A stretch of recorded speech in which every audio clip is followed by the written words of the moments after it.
بسم الله الرحمن الرحيم لا حول ولا قوة إلا بالله العلي العظيم الحمد لله رب العالمين وصلى الله على سيدنا ونبينا أبي القاسم المصطفى محمد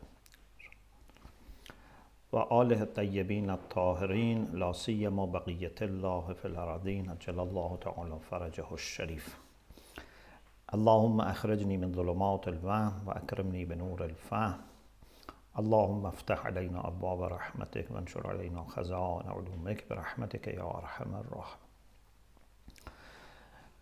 Alhamdulillah, we have tawfiq to have our third session on interfaith dialogue.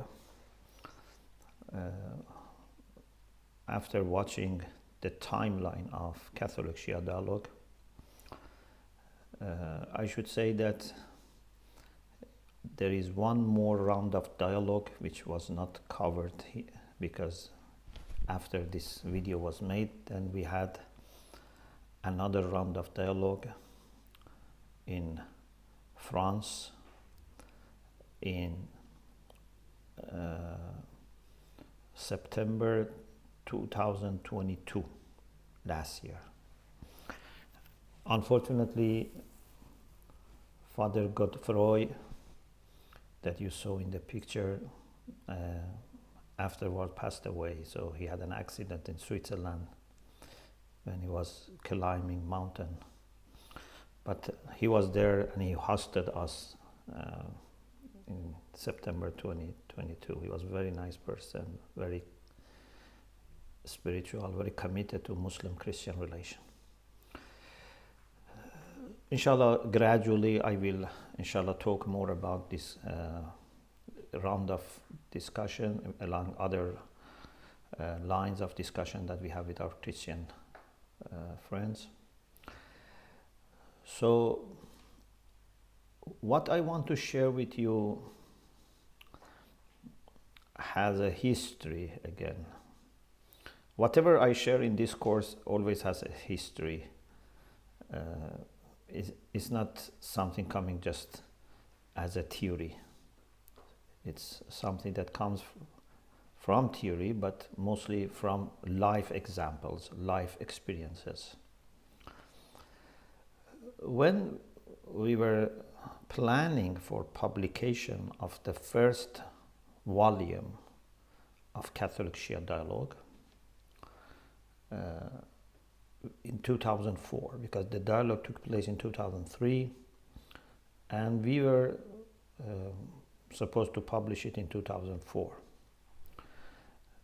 So we had mostly the papers which were presented. Inshallah, I will introduce to you these volumes and the contents later.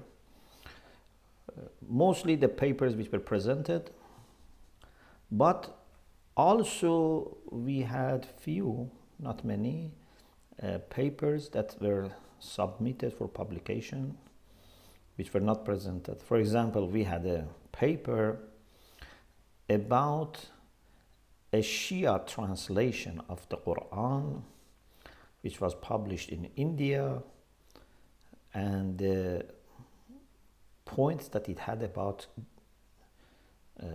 Jesus and Lady Mary and Christianity. This paper was offered to us for publication by very respected and high-rank theologian and practitioner of interfaith dialogue in the Catholic Church. But when I read, I realized that it was not very much in favor of dialogue, because that translation of the Quran was done more in a context that the translators seemed, I don't know, worried or whatever, was so more kind of critical of Christianity. And I was worried that if we publish this in Catholic Shia Dialogue, then people may think, Shia are all, critical of Christianity.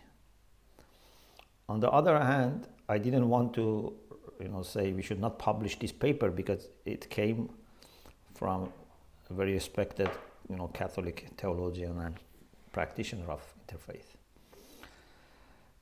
So I was thinking what to do. Then I thought, okay, maybe what I can do is to prepare a paper on what would be Shia understanding of Lady Mary, Jesus, and Christianity. So I said, then people can see what is the typical understanding. And Alhamdulillah, the paper completed. We published it in the first volume of Catholic Shia Dialogue. But then it was published many times separately, and Alhamdulillah was well received and translated into different languages. And thanks to God, something that was not part of our plan, but it became by itself very useful. And I say this as an example that if we respond to the situation carefully and we try to understand what wisdom requires and ask Allah for help, something that could be a challenge can be turned into a positive point. And sometimes this can be greater than the other project, the main project that you had, or at least become by itself something very important. So don't always look for quick decisions or rushed decisions. Try to see what's the most productive answer to the situation. So that essay is also available online, and we have it in Institute. I will show you also now the paper online. So let me share with you again the screen.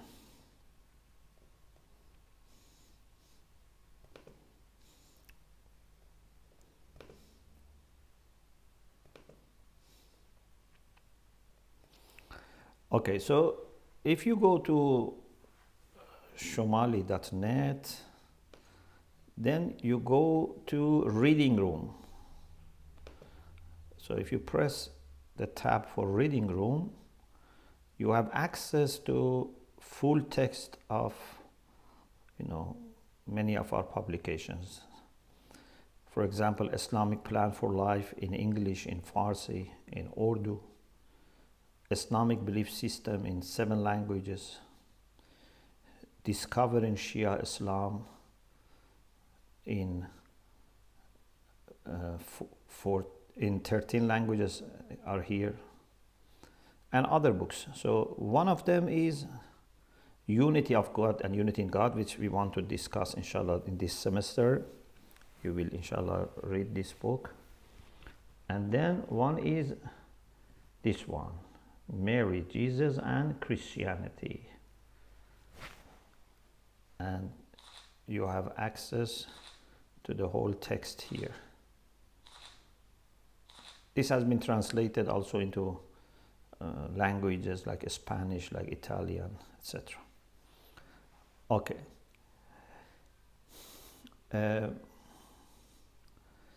Today, what I will inshallah share with you is part of this discussion, this book,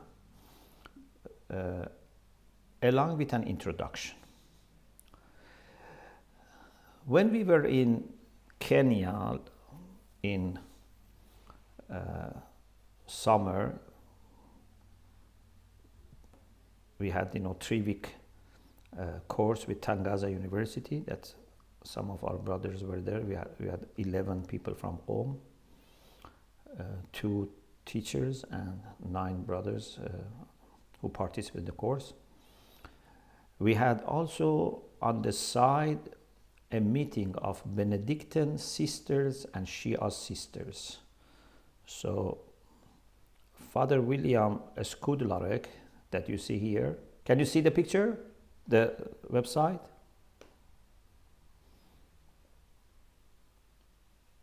Can you see it? Okay. So it's monastic interreligious dialogue.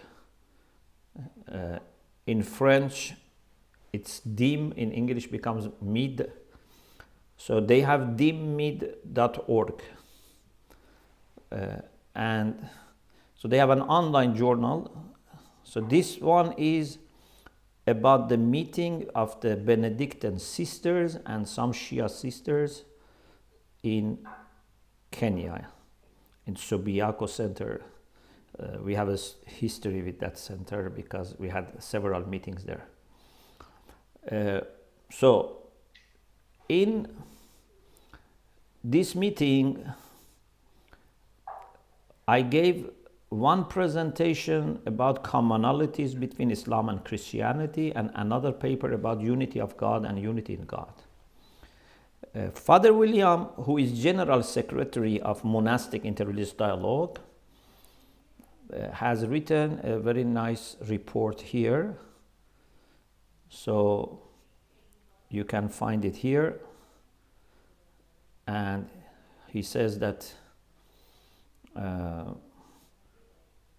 why it is important to have this in Africa. And then he says, for that reason, meetings to lay the groundwork for establishing African commissions of the MID were held in Kenya and Senegal in early June 2023. So he wanted to engage African Christian sisters in interreligious dialogue. Benedictine and Shia women walking together in faith and service. This was the topic of the meeting, and it took place from 6th to the 9th of June 2023.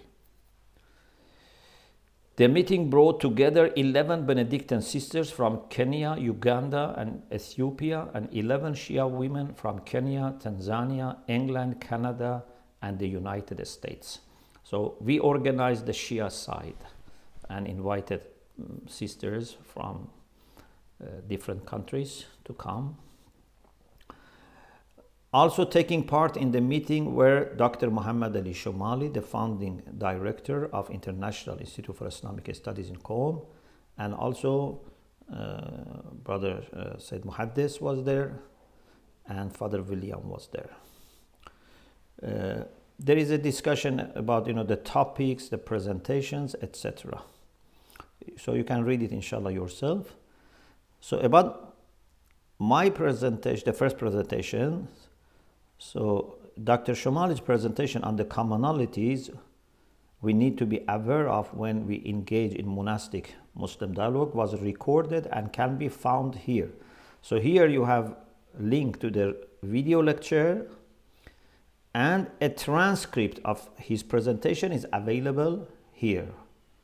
So he himself kindly transcribed the lecture and sent to me to check. It was very nicely done. So it's all his kind work that he transcribed and made it ready and available here, plus the quotations I had from some Christian sources. So he made then hyperlink also to go, for example, from Nusra Atate or from Catechism here. So what I'm going inshallah to share with you is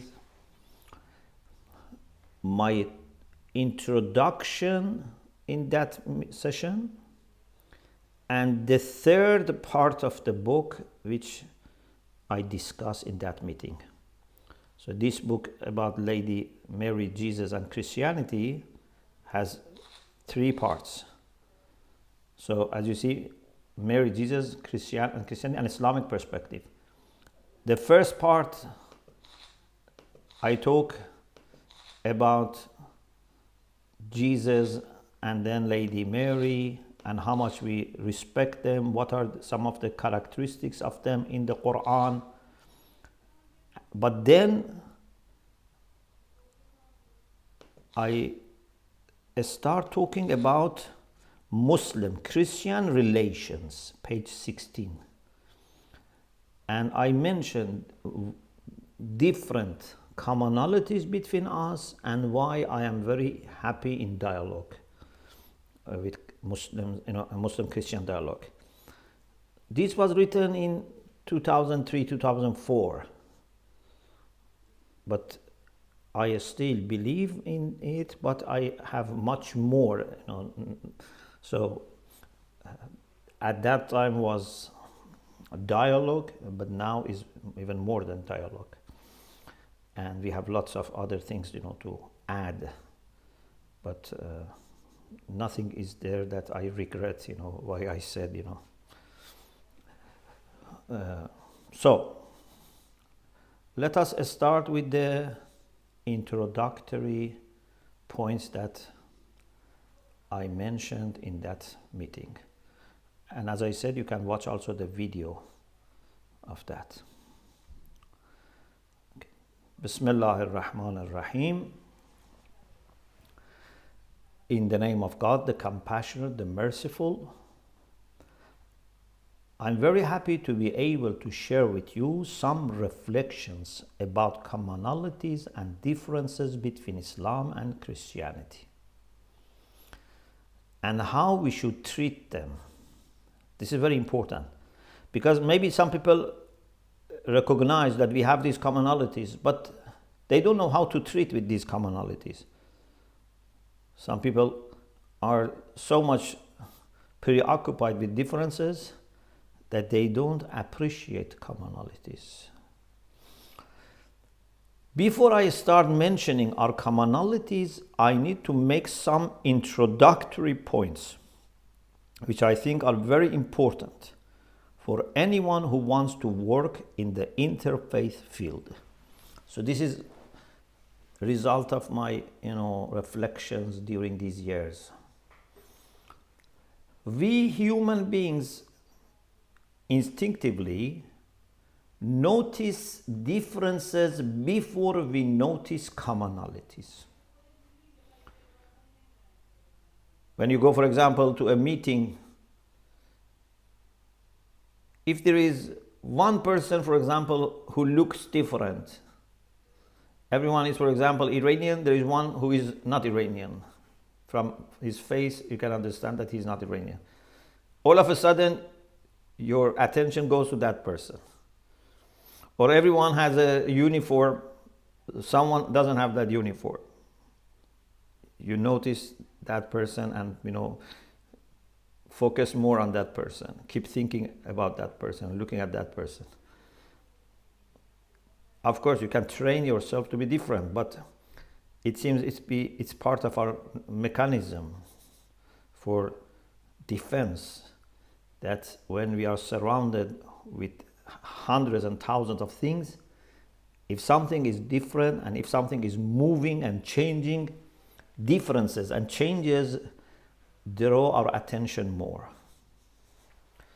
So I was reflecting on the reason for this, and my conclusion is that this is part of our defense system. For example, if I go into a room in which there is one person who looks different from the rest, I focus on that person because he or she could pose a threat to me.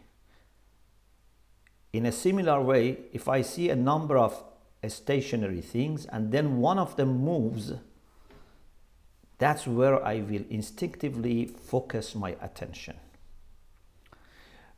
We need to train ourselves so that we do not always let our instincts determine how we react, so that we can give equal attention to both differences and commonalities. You need to train yourself. If you go just by instinct, you will prioritize differences over commonalities.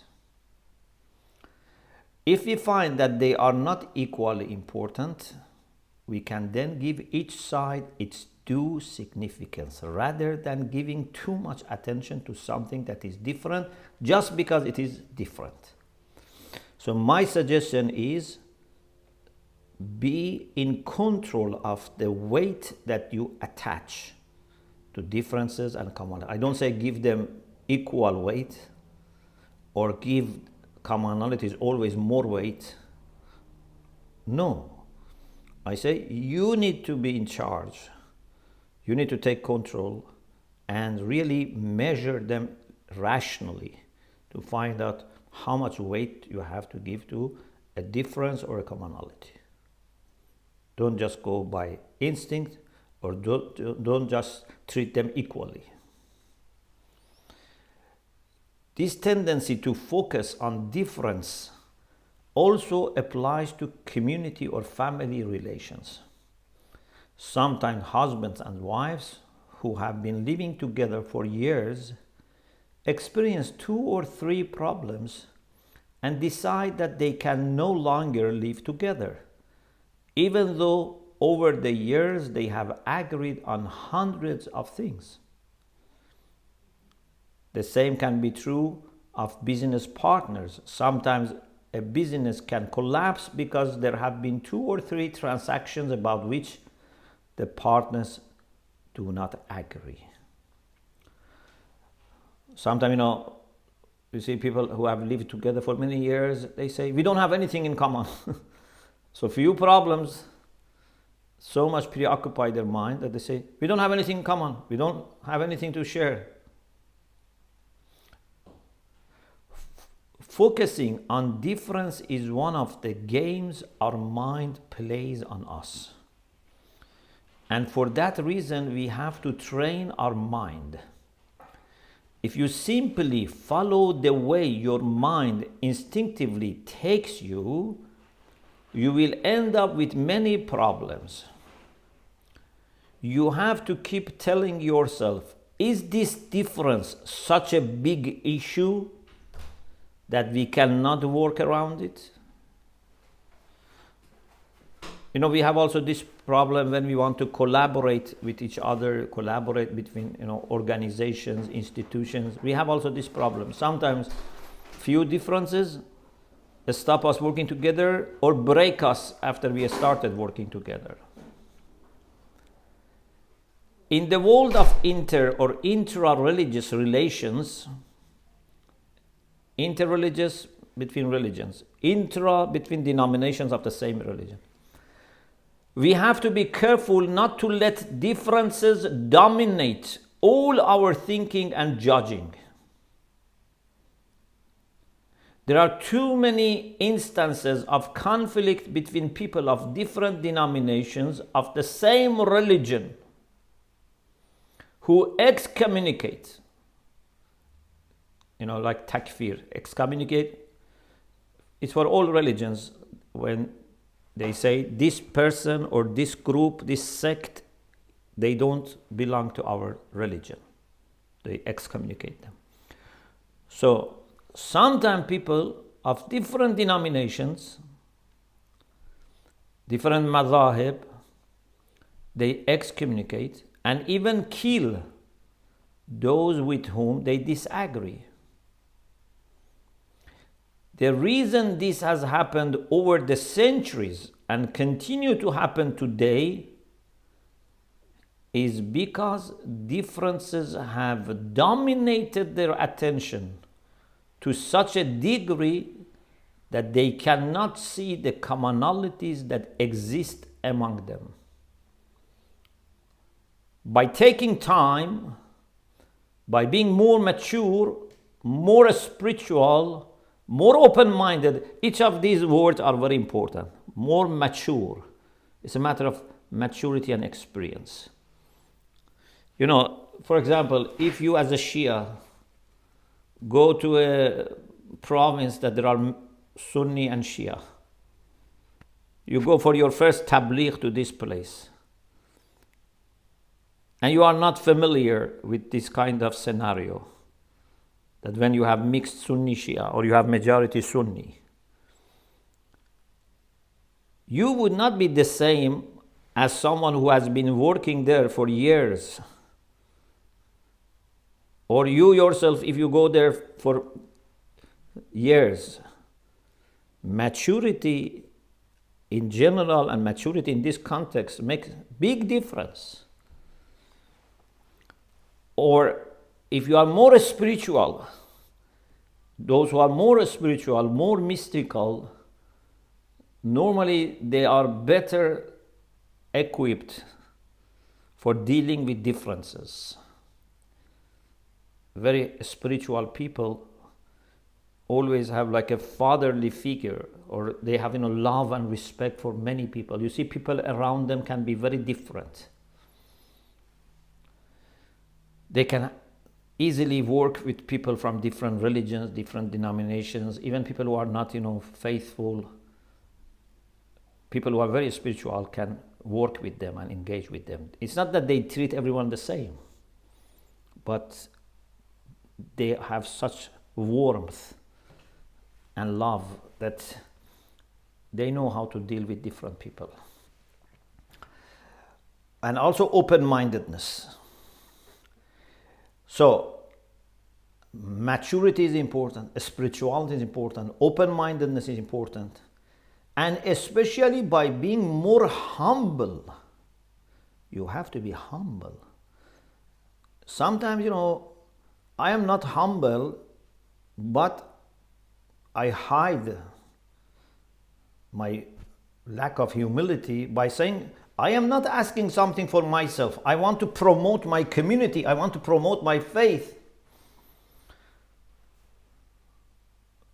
If a Sunni or a Shia or a Christian or a Muslim or any other religion, if they are not humble, then they may not see value in people of other denominations or other religions. They say it's useless.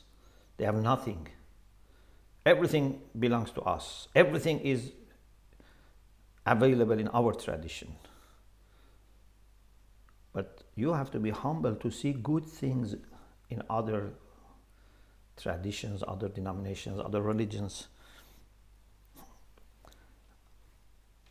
Allama Tabatabai Rizwanullah Ta'ala in Al-Mizan, Volume 1 says that if a Sharia is better, it doesn't mean that people who adhere to that Sharia are better than people who adhere to a less perfect Sharia. I personally know that there are Christians who are better than me. There are Sunnis who are better than me. I need to learn from many Shia and from many Sunni and from many Christians how to better dedicate myself to God. I never think because Shia Islam is better, I am myself better than non-Shia. No. I have lots of problems. Even I am happy to admit that we as Shia community, we have problems. We are not perfect. This has nothing to do with our aqidah. We have problems. Other people also have problems. Maybe we have similar problems, maybe we have different problems. Maybe there is something that they do better, we can learn from them. Maybe it's something we are doing better, we can offer if they like. Or maybe even we have more problems, or one tradition has more problems. It's possible. We need to be humble, we need to be open-minded. It doesn't mean that your faith has problems. So, by taking time, by being more mature, more spiritual, more open-minded, and especially by being more humble, you will come to realize that you are not the center of the world. Nor are you the only ones who believe in God. There are others who are honestly trying to worship and please God. At the present time, there are many Christians and Muslims who, despite recognizing their theological differences, believe in unity, believe that they are brothers and sisters in God. Have they solved all the theological problems? No. It's a kind of attitude. With the same level of differences, you can think that there is no way to work together, And you can say we have so much in common that we need to work together. So with the same attitude that some close-minded people or less experienced people have, if you tell them lots of commonalities, they don't bother. And if someone has the right attitude, you tell them differences, say, yes, these differences are there, but we have much more to celebrate. Sometimes you say, okay, for example, these people from this community, they have created problems for us. In our village, in our city, in our country, we have problems with them. But a person with the right mindset says, okay, this should not be generalized to all over the world. Maybe in some place there is problem with some Sunni and some Shia. But this should not be generalized to all over the world. Maybe there are some radical Sunnis in that place. Maybe there are some radical Shia in that place. We cannot say if there is problem between, for example, ISIS and some other Muslims, it represents problem between all Muslims. The same, maybe there are some extremists among Christians, among Jews, among Hindus, but we should not generalize the problem. We should not make our local problems global. Maybe in your village there is competition, maybe in your country there is competition between Muslims and Christianity, but what about all over the world? Is the problem now in the world who is Sunni, who is Shia? Is this your understanding of big problems of the world today? Is the question who is Sunni, who is Shia? Or who is Muslim, who is Christian? The big problems are not who is Muslim or who is Christian. The big problems of the world is that humanity as a whole is moving away from God, away from faith, away from traditional values that we all share, in addition to divine values. So these are big problems. Injustice is a big problem in the world. Lack of peace is a big problem in the world. So it's very important to know how to deal with these differences. So at the present time, there are many Christians and Muslims who, despite recognizing their theological differences, believe in unity, believe that they are brothers and sisters in God. Have they solved all the theological problems? No. Rather, they are able to place differences in a wider framework, rather than allowing them to dominate everything else. Yesterday, I had a discussion with two of the Benedictine sisters.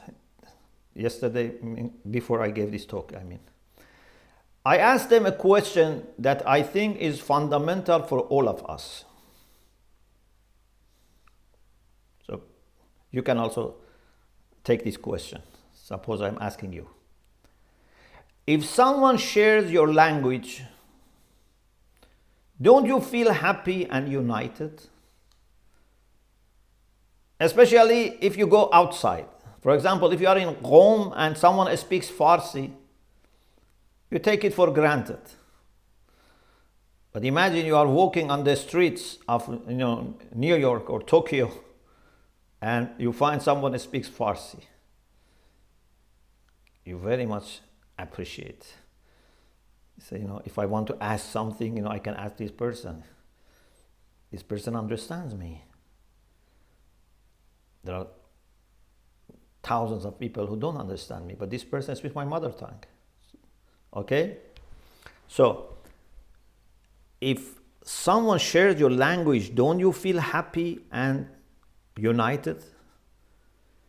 Especially if you meet one another in another country where people speak a different language. Isn't this all the more true if you find that you are both from the same city? Not only he speaks Farsi, he is from Qom. Or not only he speaks Farsi and he is from Qom, he is from the same neighborhood that you live in Qom. You feel very excited that now I found someone from, I don't know, Safai or from Pardisan, whatever. My question then is this. If I discover that someone else worships the same God I worship, the God of Abraham, the personal God, how much do we share? And how much we should be happy? If someone shares with you the same God, how much you share? Give me a percentage. Can you say 10%, 20%, 50%? If God for you is the center of your life and attention, if someone shares the same beloved, the same God, how much do you share? Can you give me a percentage? If you say 10%, 20%, 30%, even 70%, none of these does justice to the centrality of God. If someone shares with me their love and devotion to the same God I believe in, we share more than 99%. If someone is really submissive to God. You could even say 100%, because for us, God is everything. The expression Allahu Akbar does not mean that other things are great, but that God is greater. If other things were great and God was greater, then you could say 99% is God, 1% others, or 98 or 2% others. But Allahu Akbar means that God is greater than can be described. There is nothing that can be compared with God. For us, God is everything. For example, let's say I have a cousin who is from my country and also speaks the same language I do. He is also a Shia Muslim but does not practice his faith. He does not believe in the centrality of God, nor has he based his life on seeking God. Okay. So he has blood relation with me. He speaks the same language, has the same faith, but he's not practicing. He is not religiously oriented. Then I meet a Sunni Muslim or Christian who has made God the center of his or her life. Is my cousin closer to me than the Sunni or the Christian? If blood was the reason, we say, okay, my cousin is closer to me. If language was more important, we say, okay, my cousin is more important, closer to me. But if I measure closeness of people based on how close they are to God, how much they love God, then maybe a person that is not in my family or is not in my country or is not even in my madhab, my denomination, is more dedicated to God, and therefore I should take them closer to me. If I accept the premise that God is the center of everything, then the person who is closer to God must also be closer to me. According to traditional paradigm, please pay careful attention to this point. Whenever people want to compare, and I myself, used to think only like this at the beginning. Still, I look at things in this way, but this is one way of looking at things. This is based on dogmas and theories. There's another way of looking at things.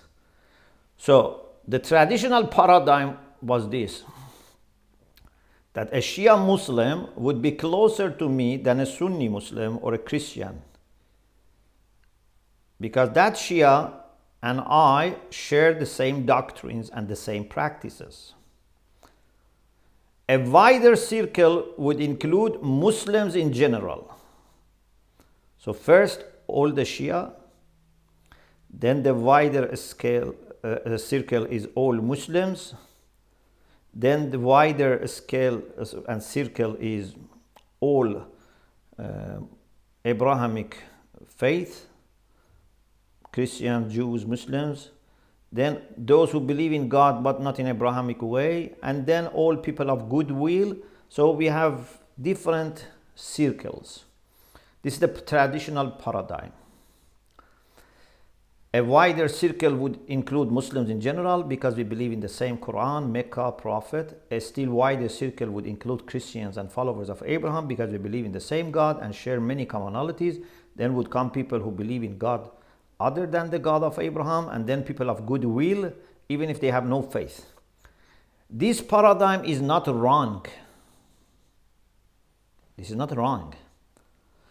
But it is not the whole picture, because it is based on doctrines and theories.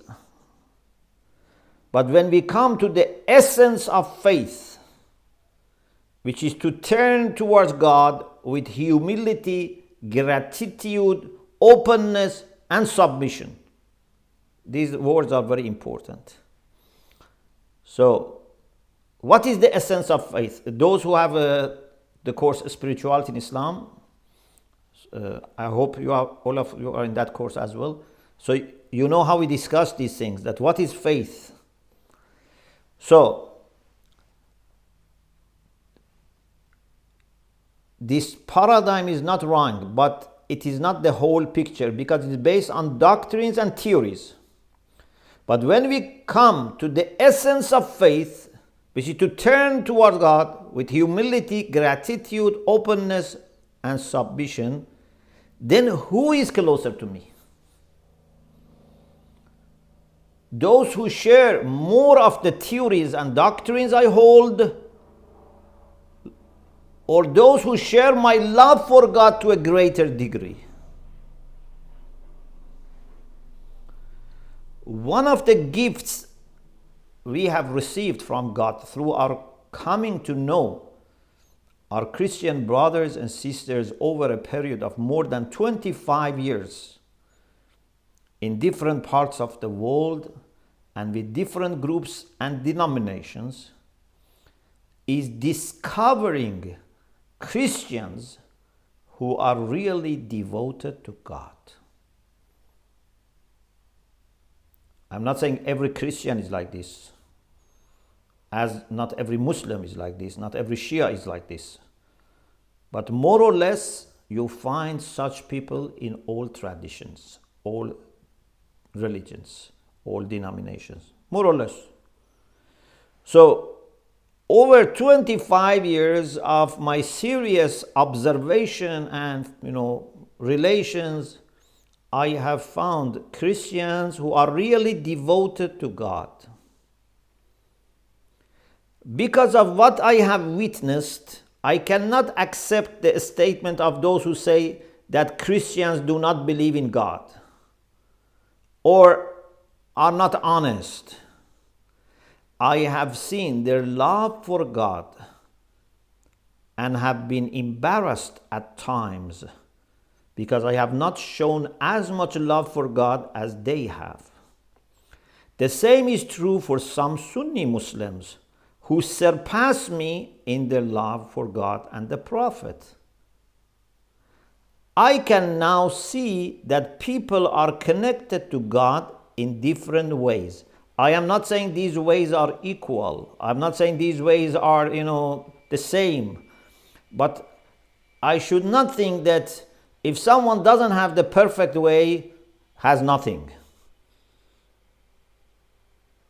People have managed to connect to God in different ways in Abrahamic traditions. I am not in favor of pluralism in the sense that everyone can pick and choose as they like. We can and should discuss our theological differences in the right time, right environment. Pardon? It's the time of Uh-huh. 10 minutes after Azan? Okay, so let me finish the sentence. You're welcome. I am not in favor of pluralism in the sense that everyone can pick and choose as they like. We can and should discuss our theological differences. But this does not prevent me from seeing beauty elsewhere. A theology that cannot explain the presence of real faith in other religious traditions is a theology that is lacking. God is present in the lives of many, many people. And we should be happy when we see good things in other faith communities. So we should be grateful to God if we see there are people who believe in God, who love God, who dedicate themselves to God, even if they are not like us. It's better to have them. It's necessary to be grateful for having them. Instead of thinking, if they are not like us, it's better that they are not there. Or it doesn't make difference whether they are there or not. No. Any person who is trying to move towards God, we appreciate. Any person who believes in God, we appreciate. Of course, the more similarities are there, then this can increase. Inshallah, we will continue our discussion bi'Iznillah in the next session. So you can say your salat and then, inshallah, remember your dua. We will not have lecture today after salat. And inshallah, we meet in person next week bi'Iznillah. Alhamdulillah, Rabbil Alameen. التماس دعا خداحافظ خدا نگهدار خداحافظ